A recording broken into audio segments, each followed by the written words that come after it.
Ja, die Umwelt liegt uns Deutschen am Herzen. Wir sind Vorreiter bei der Energiewende, Weltmeister beim Recyceln und Europameister beim Plastikverbrauch. Moment mal. Deutschland steht an der Spitze mit 25%, also mit einem Viertel des gesamten europäischen Plastikverbrauchs.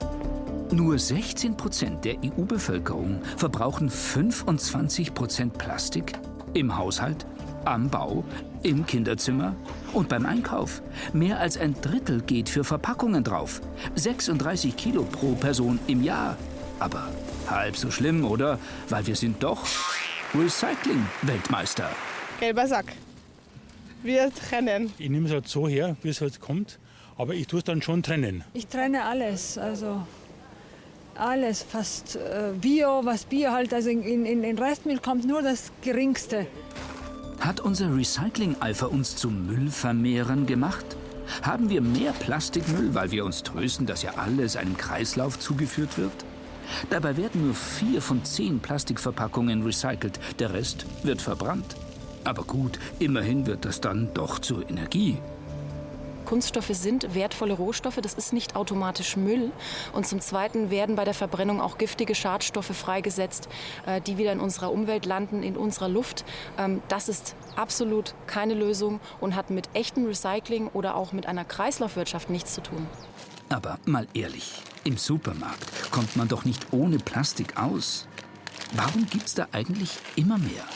Ja, die Ansprüche des Kunden zwingen uns geradezu im Handel ja bestimmte Sachen einfach in Plastik zu verpacken. Zum einen ist es so, manche Kunden möchten einfach nicht, dass Karotten oder Äpfel schon vorher von Kunden angefasst wurden. Das sind hygienische Gründe. Und zum anderen muss man sagen, sind auch ganz einfach ökonomische Gründe. Plastik ist eine praktische Verpackung. Gegenüber Glas zum Beispiel viel, viel leichter.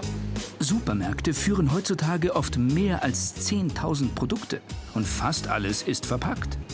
Becher, Plastikfolien, Tüten. Ja, wer zwingt hier jetzt eigentlich wen? Da ist ein Plastik, da ist ein Plastik. Ja, relativ viel Plastik. Da passt man immer nicht auf, aber alles ist in Plastik drin. Also Äpfel kaufe ich ohne Tüten, ja, aber jetzt sehe ich ja hier, dass die 6 Flaschen auch noch mal extra verpackt sind, was natürlich überflüssig ist. Bei sowas hat man keine Alternative, befürchte ich. Also Eine, die Alternativen sucht und auch findet, ist Anneliese Bunk. Seit 3 Jahren kauft sie plastikfrei ein. Selbst an der Wurst- und Käsetheke geht's bei ihr ohne Verpackung. Super, vielen Dank. Und dann hätte ich gerne noch ein Stück Mozzarella, auch in die mitgebrachte Dose bitte, ja? Sehr schön. Und auch für Brot und Gemüse braucht die zweifache Mutter keine Tüten oder Folien. Eier in den mitgebrachten Karton. Milch nicht aus dem Tetrapack, sondern aus der Glasflasche. Und Wasser gibt's daheim aus der Leitung. Der bundesweite Trend geht allerdings zum Plastikwasser. 17 Milliarden Einwegflaschen kaufen die Deutschen jedes Jahr. Bei Einwegpfandflaschen ist es tatsächlich so, dass der Schein trügt. Also nur weil Pfand erhoben wird, handelt es sich dabei nicht um eine umweltfreundliche Lösung. Denn Einwegpfand setzt falsche Kaufanreize. Ausgerechnet das billigste Wasser wird mit dem höchsten Pfand belegt. Aber die Bundesregierung setzt erstmal nicht auf Abschaffung, sondern nur auf bessere Kennzeichnung. Immerhin Mikroschritte. Und beim Mikroplastik? Bis 2020 müssen aus allen Kosmetikprodukten Mikroplastikpartikel entfernt werden bzw. ersetzt werden.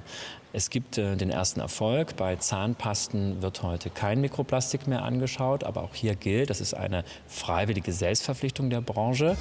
Anneliese Bunk vertraut nur ihrer eigenen freiwilligen Selbstverpflichtung. Einen Mülleimer braucht sie nicht mehr, seit sie plastikfrei lebt. Ihr Restmüll passt in 1 bis 3 solcher Mehltüten pro Woche.